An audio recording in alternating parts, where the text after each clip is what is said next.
तहव्वुर राणा से आज पूछताछ का तीसरा दिन है। 2 दिनों से लगातार तहव्वुर से पूछताछ हो रही है। 2 दिनों की पूछताछ में नहीं किया कोई खास सहयोग, तो लश्कर-ए-तैयबा के कैंप में जाने की जानकारी दी।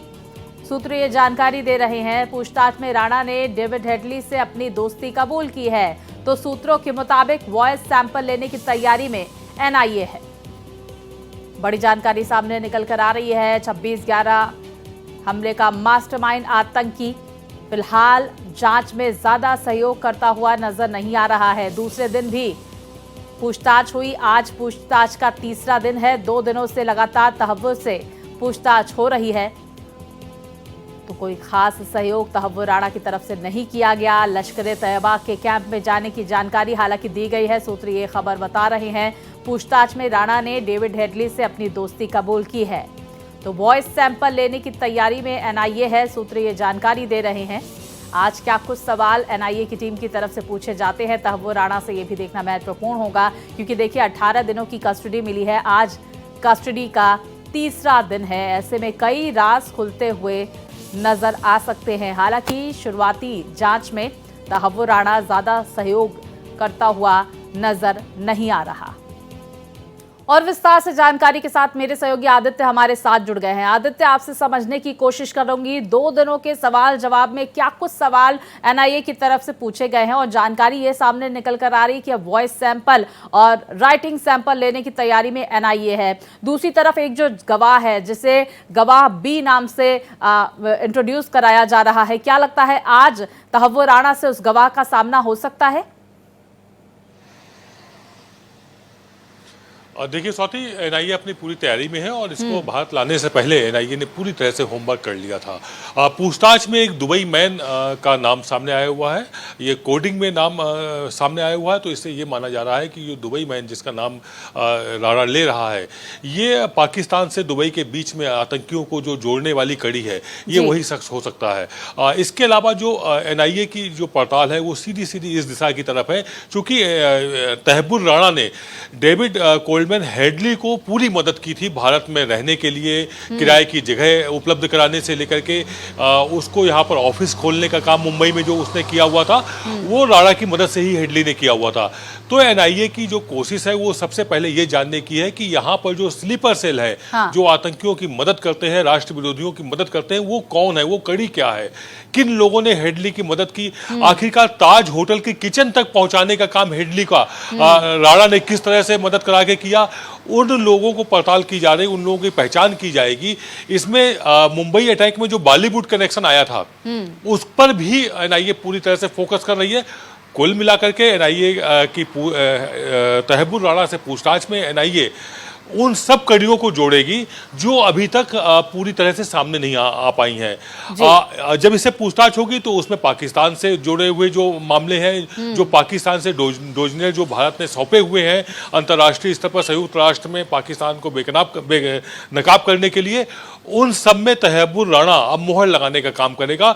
इससे जो बातचीत होगी, इसका जो कबूलनामा होगा, उससे ये साफ होगा कि किस तरह से पाकिस्तान की खुफिया आईएसआई और पाकिस्तान की सेना, पाकिस्तान की सरकार पूरी तरह से मुंबई अटैक में शामिल थी। आदित्य, ये भी जानकारी सामने निकल कर आ रही है, क्योंकि 2 दिनों की पूछताछ हो चुकी है, आज तीसरा दिन है। ज्यादा सहयोग करता हुआ तहव्वुर राणा पूछताछ में एनआईए से नजर नहीं आ रहा है। वजह इसके पीछे साफ तौर पर, क्योंकि कई बड़े चेहरे बेनकाब होते हुए, कई बड़े देश बेनकाब होते हुए नजर आएंगे। यही वजह है कि क्या अभी फिलहाल जो है शुरुआती तौर पर चुप्पी साधता हुआ नजर आ रहा है। क्या स्ट्रैटेजी एनआईए अपना सकती है? देखिए, एनआईए के इस तरह के किसी भी अंडरकवर एजेंट से पूछवाने के, उगलवाने के अपने तरीके होते हैं, और ये बिल्कुल बहुत ही परफेक्ट अंडरकवर एजेंट है पाकिस्तान का, वहाँ की खुफिया आईएसआई का। तो स्वाभाविक है कि बहुत आसानी से तो ये सब कुछ बोलने वाला नहीं है, लेकिन टैक्ट होते हैं, तरीके होते हैं। जब डॉक्यूमेंट्स और प्रमाण सामने रखे जाएंगे तो राणा को बोलना ही पड़ेगा। और जैसा आपने अभी दर्शकों को बताया कि 22 सैंपल लिया जा रहा था, डेविड कोल्डमैन हेडली के साथ में तहव्वुर राणा की 50-50 मिनट तक बात हुई है, लंबी बातचीत हुई है। तो 22 सैंपल लेकर के उस सैंपल को मिलाया जाएगा और उसके बाद तहव्वुर को बताया जाएगा तेरी आवाज़ और ये आवाज़ आपस में मैच कर रही है। तो ऐसे में तुम्हारी जो भी बातें हुई हैं, किस तरह की क्या बातें नहीं, क्या क्या तुमने हेल्प की हुई थी, किस तरह से उसको यहाँ पर एक ऑफिस उपलब्ध कराया हुआ था, तो उसको घेरा जाएगा। जब घेरा जाएगा तो जवाब तो देना ही पड़ेगा, क्योंकि उसने जो कसूर किया है, जो जघन्य अपराध किया है, उससे वो बच नहीं सकता है स्वाति। बिल्कुल। और देखिए आदित्य, दोस्ती डेविड हेडली यानी कि दाऊद सईद गिलानी से स्वीकार कर ली है राणा, तहव्वुर राणा की तरफ से, और ये भी कहता हुआ नजर आ रहा है कि लश्कर से संपर्क में था, यानी कि एक एक करके कड़ी भी अब यहाँ पर खुलती हुई नजर आ रही है। लेकिन भारत में किस तरह से, जो बात आप कह रहे हैं, ये पूरा स्लीपर सेल कैसे एक्टिव था, कौन कौन इसमें शामिल थे, किसने किसने भारत में इन आतंकियों के घुसने में मदद की, इस पर मुझे लगता है अभी ये जो 18 दिन की पूछताछ होगी, बाकी आज तीसरा दिन है, कुछ और दिन बचे हैं जिसमें पूछताछ होगी, कई सारी चीजें सामने निकल कर आएंगी। अब बिल्कुल देखिए स्वाति, अभी 16 दिन बाकी है।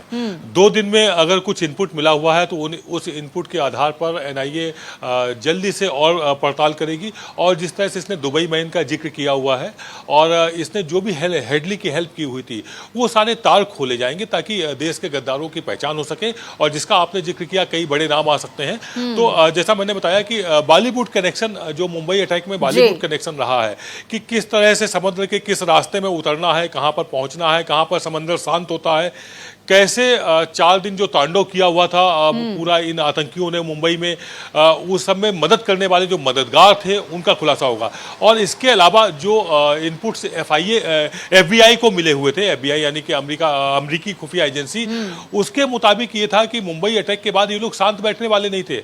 ये तुरंत ही बाद ही डेनमार्क में एक अखबार में, जिसमें मोहम्मद साहब के 12 कार्टून छापे हुए थे, वहां पर इनके हमले की साजिश उन्होंने तैयार की हुई थी। इसके अलावा भारत में दिल्ली, मुंबई, गोवा और अजमेर के पुष्कर सहित कई जगह पर ये दहलाने की कोशिश में थे, यानी कि मुंबई से ज्यादा खतरनाक आतंकी हमले की फिराक में थे ये।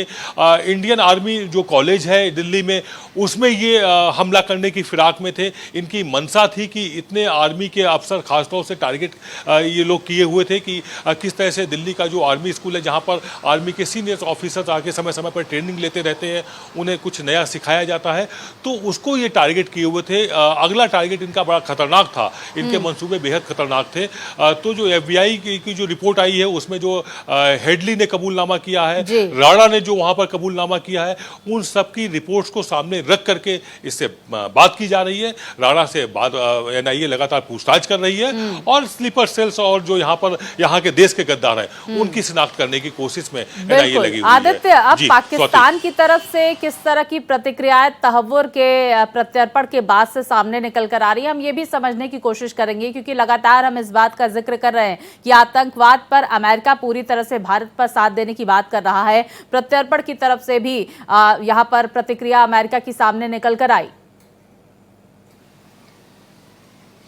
आप बिल्कुल देखिए, पाकिस्तान तो बेनकाब हो ही रहा है। पाकिस्तान आज पूरे विश्व में एक आतंकियों की शरणगाह बना हुआ है।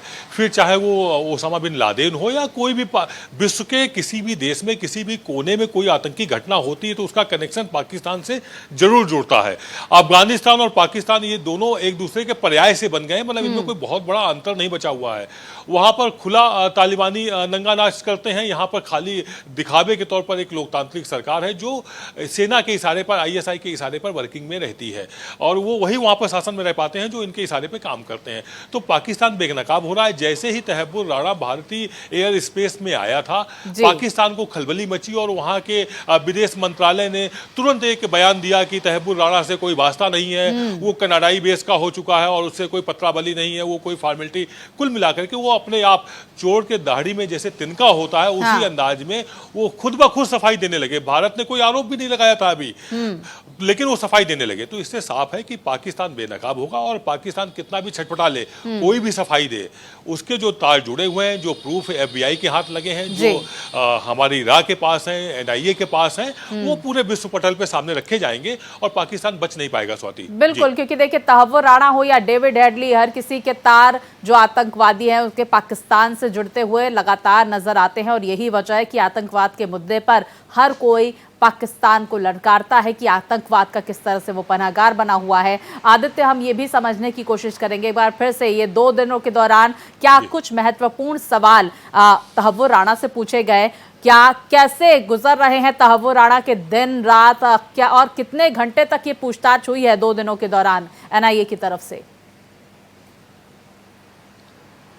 देखिए, अगर हम पहले दिन की बात करें तो इसको कोर्ट में सरेंडर और मेडिकल रिपोर्ट और तमाम चीज़ें होने के बाद फॉर्मेलिटीज़ जो लीगल भारत के संविधान के मुताबिक कोई भी कैदी आता है तो पहले मेडिकल परीक्षण होता है, फिर कोर्ट में पेश किया जाता है और उसके बाद उसको एनआईए ने अपने रिमांड पे लिया हुआ था। तो रात के 2:30 बज गए थे, तो जो पहले दिन की जो पूछताछ थी वो 10 बजे शुरू होनी थी, तो थोड़ा लेट शुरू हो पाई और उसमें इसने पूरी तरह से कतई हेल्प नहीं की हुई थी। बिल्कुल जो है उसका रवैया तहव्वुर राणा का वो निगेटिव रहा था। लेकिन जब कल पूछताछ हुई है उसमें कुछ इनपुट्स एनआईए को हाथ लगे हुए हैं, महत्वपूर्ण हाथ लगे हुए हैं। लेकिन इसने जो जवाब दिए हुए हैं, जो मेरे पास जो जानकारी मिल पा रही है उसके मुताबिक इसने जो भी जवाब दिए हैं उसमें भी कहीं ना कहीं ये टालने की या बरगलाने की कोशिश में लगा रहा है। तहव्वुर राणा जो है वो खुलकर जवाब देता हुआ नजर नहीं आ रहा है। आज बातचीत के दौरान, पूछताछ के दौरान क्या कुछ बातें निकल कर आती है देखना महत्वपूर्ण होगा। आदित्य, जानकारियों के लिए आपका बहुत शुक्रिया। इस बड़ी खबर पर नजर बनाए रखिए।